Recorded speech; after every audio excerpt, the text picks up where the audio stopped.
हिंदी साहित्य के इतिहास के चौथे काल आधुनिक काल में पिछले वीडियो के अंतर्गत आपने भारतेंदु युग के बारे में पढ़ा है, भारतेंदु युग को समझा है। और आधुनिक काल का जो दूसरा युग है वो है द्विवेदी युग। इस द्विवेदी युग को जागरण सुधार काल भी कहते हैं और इसका प्रारंभ सन 1900 ईस्वी से होता है जो 1918 ईस्वी तक चलता है। यानी इस 18 वर्ष की समय अवधि को हिंदी साहित्य के इतिहास में द्विवेदी युग या सुधार जागरण काल के नाम से जाना जाता है। यह काल द्विवेदी युग इसलिए कहा जाता है, द्विवेदी युग इसका जो नाम रखा गया है वह आचार्य महावीर प्रसाद द्विवेदी जी के नाम पर रखा गया है। हिंदी साहित्य में महावीर प्रसाद द्विवेदी जी का आगमन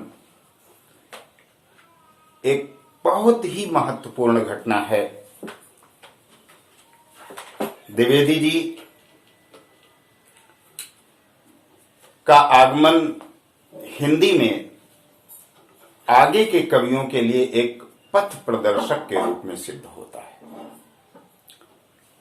द्विवेदी जी अपने पूर्व से चली आ रही अनेक तरह की रूढ़ियां और खामियों को दूर करने का प्रयास किया। हम देखते हैं कि भारतेंदु युग तक हिंदी का कोई स्वरूप तो भले ही उसका स्थिर हो गया था, लेकिन वो भाषा उतनी परिमार्जित और परिष्कृत नहीं हो सकी थी। और यह सारा कार्य आगे चल करके महावीर प्रसाद द्विवेदी ने किया। बच्चों, महावीर प्रसाद द्विवेदी जी रेलवे में नौकरी करते थे, किंतु किसी अधिकारी से अनबन हो जाने के कारण सन 1903 में इन्होंने रेलवे की नौकरी से त्यागपत्र दे दिया। ये बड़े ही स्वाभिमानी स्वभाव के थे और किसी का दबाव, अनैतिक दबाव कह सकते हैं, इन्हें बर्दाश्त नहीं था। यही कारण था कि अच्छी खासी नौकरी, उस समय 200 रुपये मासिक की नौकरी कर रहे थे, जो आज के संदर्भ में देखा जाए तो बहुत बड़ी धनराशि होती है, उसे भी ठुकरा दिया और फिर उसके बाद ये हिंदी साहित्य की सेवा में संलग्न हो गए। सन 1903 ईस्वी में इनका हिंदी में पदार्पण हुआ और उसी समय इन्होंने हिंदी की एक पत्रिका, जो बहुचर्चित पत्रिका है सरस्वती मासिक पत्रिका, इसके संपादन का दायित्व संभाला। और इसी सरस्वती पत्रिका के माध्यम से इन्होंने साहित्य जगत में एक तरह से क्रांति ला दी। अब तक जो कवि या लेखक मनमाने ढंग से लिखते जा रहे थे, उन पर न केवल इन्होंने अंकुश लगाया, बल्कि उनका मार्गदर्शन करके उनका एक तरह से यह कहना चाहिए कि उनका संस्कार करके एक अच्छी दिशा में आगे बढ़ने के लिए प्रेरित किया। तो इनका विशेष योगदान है, इस बात को आप लोग याद भी रखेंगे कि महावीर प्रसाद द्विवेदी हिंदी साहित्य की बहुचर्चित पत्रिका सरस्वती पत्रिका के यशस्वी संपादक माने जाते हैं। तो भले ही ये सरस्वती में 1903 ईस्वी में आए हों, लेकिन इनका काल 1903 ईस्वी से ही हम प्रारंभ मानते हैं कि द्विवेदी युग का काल 1900 ईस्वी तक पहुंचते पहुंचते साहित्य की प्रवृत्तियां कुछ इस तरह से बदलनी शुरू हो गई थी कि हम वहीं से द्विवेदी जी का काल शुरू करते हैं। और इसीलिए आलोचकों ने इस काल का नाम रख दिया द्विवेदी युग। तो द्विवेदी युग की प्रमुख विशेषताएं क्या हैं, हम सबसे पहले उस पर चर्चा करेंगे। द्विवेदी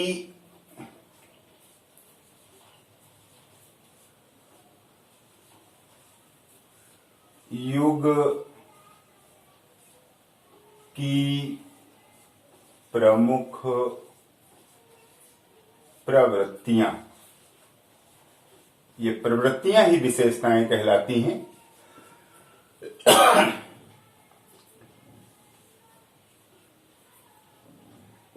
तो इसमें अगर हम विचार करें तो कई प्रवृत्तियां हमारे सामने आती हैं। जो सबसे पहली प्रवृत्ति द्विवेदी युग की हमें देखने को मिलती है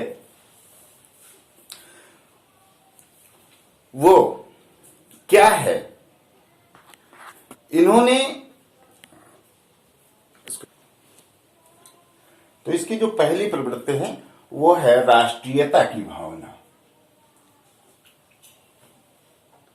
राष्ट्रीयता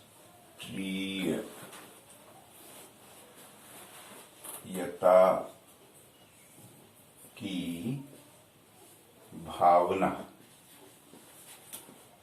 अर्थात द्विवेदी युगीन जो भी काव्य सृजन हुआ उस सब में लोग आत्मगौरव से परिपूर्ण थे, अपने देश के लिए कुछ कर गुजरने के लिए तत्पर थे। उन सब के साहित्य में एक राष्ट्र प्रेम, राष्ट्र भावना देखने को मिलती है। और जो दूसरी प्रवृत्ति है द्विवेदी युग की, दूसरी विशेषता है वो है सांस्कृतिक चेतना। सांस्कृतिक चेतना में कवियों और लेखकों ने अपनी विस्मृत हो रही संस्कृत, परिवर्तित हो रही संस्कृति का पुनः यूं कहिए कि पुनरुद्धार करने के लिए कृत संकल्प थे। अतः जितना भी साहित्य लिखा गया वह हमारे अतीत गौरव का न केवल संरक्षक था बल्कि यूं कह सकते हैं कि वह सारा साहित्य हमारी प्राचीन सांस्कृतिक चेतना का एक मूर्त रूप कहा जा सकता है। अगली जो इसकी विशेषता है वो है इतिवृत्तात्मकता। इतिवृत्तात्मकता, इतिवृत्तात्मकता से बच्चों आशय होता है चरित्र प्रधान रचनाएं करें, ऐतिहासिक चरित्र।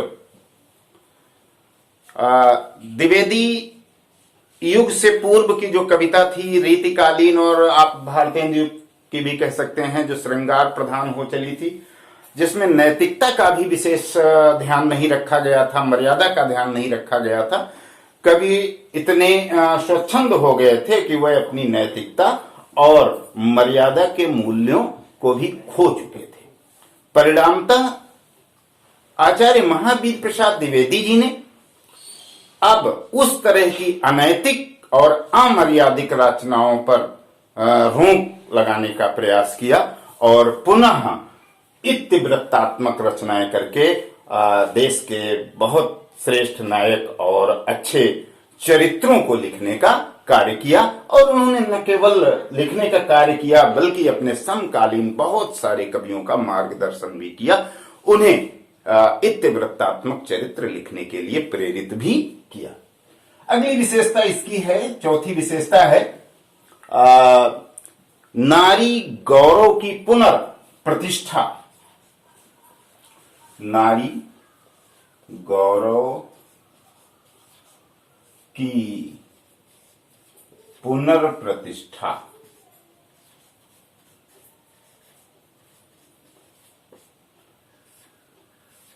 इसे हम नारी गौरव की पुनर्प्रतिष्ठा ही कहेंगे कि रीतिकाल के श्रृंगारी कवियों ने नारी को केवल भोग्य की वस्तु माना था। उन्होंने नारियों का वह सम्मान जो उन्हें अनादिकाल से मिलता आ रहा था, सीता, पार्वती, राधा का जो सम्मान था, उसे रीतिकालीन कविता में बिल्कुल धूल धूसरित सा कर दिया गया। उसके सम्मान से हटा करके, उसके पद से च्युत करके उसे एक तरह से हम कहेंगे कि अपमानित सा किया गया। उसे केवल पुरुषों की भोग विलास की सामग्री मात्र समझा गया। लेकिन आचार्य महावीर प्रसाद द्विवेदी के आगमन से यह नारी गौरव की जो पुनर्प्रतिष्ठा हुई, उन्होंने नारी गौरव का वह खोया हुआ सम्मान पुनः दिलाने का प्रयास किया। यह है नारी गौरव की पुनर्प्रतिष्ठा। नारियों को अपना पुराना सम्मान मिल गया। वो चाहे साकेत की उर्मिला के रूप में हो, चाहे प्रिय प्रवास की राधा के रूप में हो। अब वो राधा रीतिकालीन श्रृंगारी कवियों की भोग विलास की सामग्री नहीं रह गई। वो पुरुष के कंधे से कंधा मिला करके एक जन सेविका के रूप में हमारे सामने अवतरित होती है। और अगली विशेषता जो हम देखते हैं द्विवेदी युग की, वह है पांचवी विशेषता, हम कह सकते हैं मानवतावादी दृष्टिकोण। मानवतावादी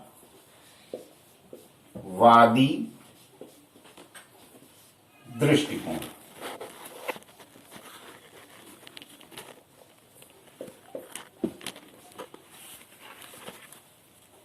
द्विवेदी युगीन काव्य के लगभग सभी रचनाओं में मानव के मूल्यों की पुनर्प्रतिष्ठा की गई।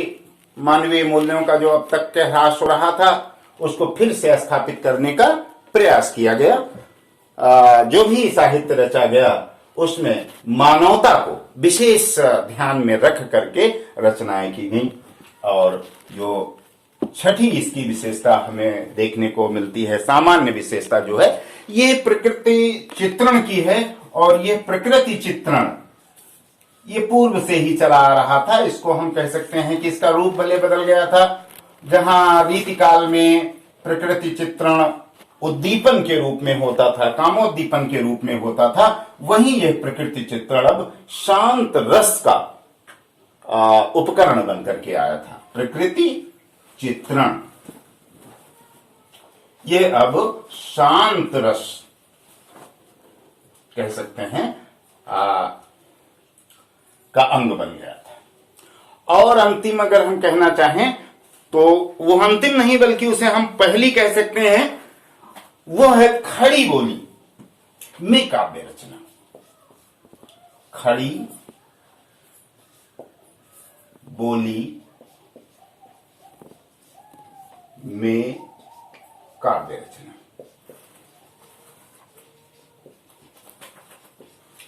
बच्चों, यदि देखा जाए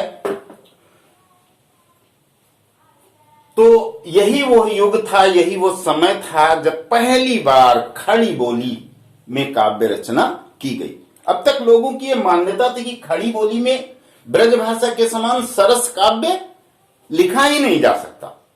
लेकिन इस पुरानी धारणा को बदलने का स्तुत्य प्रयास किया अयोध्या सिंह उपाध्याय हरिऔध जी ने। वैसे मैथिली शरण गुप्त को भी माना जाता है कि वो खड़ी बोली के प्रथम कवि हैं, लेकिन एक महाकाव्य रचयिता के रूप में अयोध्या सिंह उपाध्याय हरिऔध को खड़ी बोली में महाकाव्य की रचना करने वाला पहला कवि माना जाता है। आपसे ये प्रश्न कभी कभी पूछा भी जाता है कि हिंदी खड़ी बोली का प्रथम महाकाव्य कौन सा है। बच्चों, इस बात को नोट कर लीजिएगा, इतना स्पेस नहीं है जो हम हर बात लिख सकें, इसलिए नोट कर लीजिएगा कि खड़ी बोली हिंदी का प्रथम महाकाव्य अयोध्या सिंह उपाध्याय हरिऔध द्वारा रचित प्रिय प्रवास है। तो हम ये कह सकते हैं कि द्विवेदी युग से ही खड़ी बोली में काव्य रचना की जो प्रवृत्ति आई, वह आचार्य महावीर प्रसाद द्विवेदी जी की प्रेरणा से आई।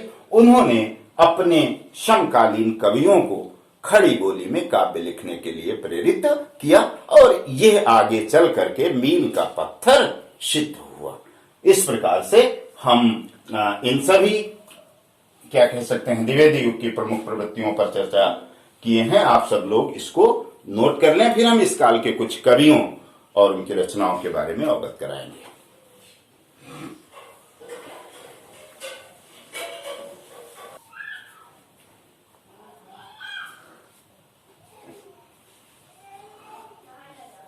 की रचना।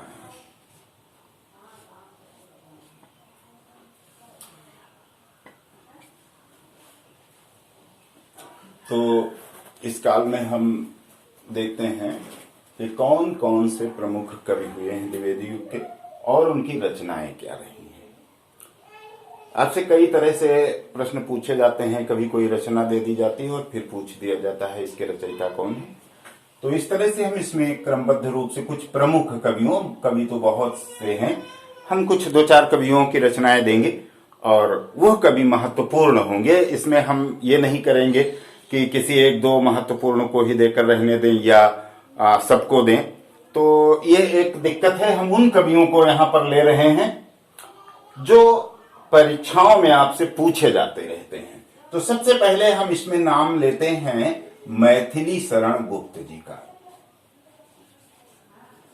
मैथिली शरण गुप्त। मैथिली शरण गुप्त जी की रचनाएं क्या हैं? बच्चों, इनकी जो सबसे चर्चित रचना है मैथिली शरण गुप्त जी की, वो है साकेत। साकेत एक महाकाव्य है। ये आधुनिक युग का एक बहुत ही प्रसिद्ध महाकाव्य कहा जा सकता है। और दूसरा पंचवटी जो खंड काव्य है, साकेत, पंचवटी। एक इनकी रचना भारत भारती है। यह भी बहुत महत्वपूर्ण रचना है। भारत भारती, साकेत, पंचवटी, भारत भारती, जयद्रथ वध, अनग। रचनाएं तो बहुत सारी हैं और लेकिन हमारे पास उतना स्पेस नहीं है। हम एक अलग से ही आपको लिंक उपलब्ध कराएंगे जिसमें आप बहुत सारी रचनाओं को पढ़ लेंगे। दूसरे कवियों के रूप में यदि हम देखें तो दूसरे महत्वपूर्ण कवि हैं इस युग के अयोध्या सिंह उपाध्याय हरिऔध।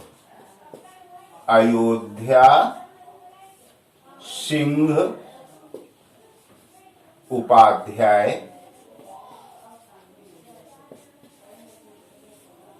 हरिऔध।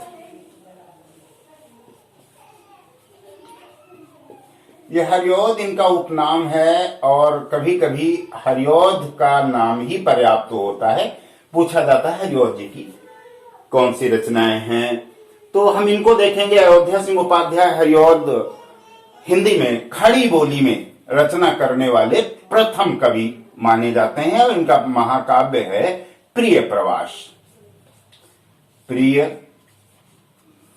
प्रवास ये खड़ी बोली का प्रथम महाकाव्य माना जाता है। प्रिय प्रवास के अलावा वैदेही वनवास, वैदेही वनवास और भी वैसे इनकी रचनाएं हैं। वनवास, तो ये दोनों ही प्रिय प्रवास और वैदेही वनवास इनकी खड़ी बोली में है। इसके अलावा ब्रज भाषा में इन्होंने लिखा था रस कलश। यह रचना इनकी ब्रज भाषा में लिखी है, ध्यान रखना। इसलिए हम ब्रैकेट में ब्रज भाषा लिख देते हैं। ब्रज भाषा आप इससे समझ लेंगे कि यह ब्रज भाषा में लिखी गई है रस कलश। चोखे चौपदे और चुभते चौपदे भी इनकी प्रमुख रचनाएं हैं, लेकिन उसको हम यहां नहीं दे रहे हैं। अब तीसरे कवि के रूप में हम आते हैं और इसमें रामचरित उपाध्याय जी को लेते हैं। राम काव्य मंजूषा। तो बच्चों, इस प्रकार से आप देख रहे हैं कि 6-7 कवियों का हमने यहां पर नाम दिया है। उसमें से श्रीधर पाठक विशेष करके इनको अगर हम देखें तो ये हमें थोड़ा दूसरे खेमे के कवि दिखाई देते हैं। इस धारा में 2 वर्ग हो गए थे। एक था जो स्वानुशासित रह करके आचार्य महावीर प्रसाद द्विवेदी जी की प्रेरणा से लिख रहा था, वह वर्ग था। और दूसरा था जो स्वच्छंद कवि थे। उन स्वच्छंद कवियों में हम श्रीधर पाठक को, राम नरेश त्रिपाठी जी को ले सकते हैं। तो ये ऐसे कवि थे जिनकी विचारधारा एक अपनी अलग थी। ये इन लोगों ने विशेष करके उस तरह का कोई चरित्र काव्य नहीं लिखा। इतिवृत्तात्मक रचनाएं इन दोनों कवियों में नहीं लिखी, वो चाहे श्रीधर पाठक हों, रामनरेश त्रिपाठी हों। रामनरेश त्रिपाठी ने मिलन, पथिक, मानसी और स्वप्न ये 4 खंड काव्य लिखे और इनके माध्यम से उन्होंने एक देश प्रेम, समाज प्रेम और मनुष्य का क्या कर्तव्य है यह दिखाने का प्रयास अपने इन खंड काव्यों से किया है। इसमें पथिक बड़ा ही महत्वपूर्ण खंड काव्य है। इस पथिक के माध्यम से इन्होंने एक पथभ्रष्ट हुए नागरिक का मार्गदर्शन किया है, जो अपना सब कुछ छोड़ करके संन्यास सा ले लेता है, उसको इन्होंने प्रेरित करने का कार्य किया है। आगे चलते हैं सियाराम शरण गुप्त जी की मौर्य विजय। और आप देख रहे होंगे कि सबसे अंत में हमने महावीर प्रसाद द्विवेदी जी का नाम लिया है। यद्यपि सारा युग ही उन्हीं के नाम पर है, महावीर प्रसाद द्विवेदी के नाम पर, लेकिन प्रमुख कवियों में हमने उन्हें अपनी इस लिस्ट में अंत में नाम दिया है। इसका कोई विशेष कारण नहीं है, आप अन्यथा नहीं लेंगे। मेरा मतलब सिर्फ यहाँ पर यह था कि महावीर प्रसाद द्विवेदी काव्य के क्षेत्र में उतने प्रसिद्ध नहीं रहे हैं जितना इनका योगदान गद्य के क्षेत्र में रहा। हाँ, यह बात अलग है कि इन्होंने लोगों को लिखने के लिए प्रेरित किया, बहुत ही अनुशासित बनाने का कार्य किया, अनुशासन में रह करके लोगों को काव्य सृजन की प्रेरणा दी। तो इस प्रकार से हम देखते हैं कि द्विवेदी युग के प्रमुख कवि कौन रहे हैं, उनकी प्रमुख रचनाएं कौन हैं। इनमें से आप ध्यान रखिएगा, आपसे 2-3 प्रश्न इस तरह से पूछे जा सकते हैं कि द्विवेदी युग के 2 महाकाव्य और उनके रचयिताओं के नाम बताइए। ध्यान रखिएगा, तो उन 2 महाकाव्य रचयिताओं का नाम हमने सबसे ऊपर लिखा है, मैथिली शरण गुप्त और अयोध्या सिंह उपाध्याय, हरिऔध। ये द्विवेदी युग के 2 महाकवि हैं। और अगर देखें तो मैथिली शरण गुप्त जी द्विवेदी युग के प्रतिनिधि कवि भी हैं, इसलिए मैंने इनको मैथिली शरण गुप्त जी द्विवेदी युग के प्रतिनिधि कवि भी हैं, इसलिए सबसे पहले नाम हमने इनका लिया है। और इनका महाकाव्य साकेत है। ये रचना बार बार पूछी जाती है, कभी कभार भारत भारती भी पूछी जाती है। देश प्रेम पर आधारित है भारत भारती। पंचोटी आप कक्षा 9 में पढ़ चुके होंगे। पंचोटी से कुछ पंक्तियां है, बिखेर देती वसुंधरा मोती सबके सोने पर, रवि बटोर लेता है उसको सदा सवेरा होने पर। यह सब आपने पढ़ी होंगी, ये उसी पंचोटी की पंक्तियां हैं। तो आगे हम चलते हैं। प्रिय प्रवास आप कक्षा 11-12 में पढ़ेंगे ही। और इन कवियों में 2 कवियों का यहां पर ध्यान रखिएगा कि द्विवेदी युग के 2 प्रमुख कवि कौन हैं। उसमें 2 को लिख सकते हैं, या द्विवेदी युग के या आधुनिक युग के 2 महाकवि और उनके काव्य रचनाएं कौन सी हैं। आप इस तरह से लिख सकते हैं, हिंदी खड़ी बोली का प्रथम कवि कौन है और उसकी रचना या महाकाव्य कौन सा है, ये भी आप लिख सकते हैं। धन्यवाद। पूरा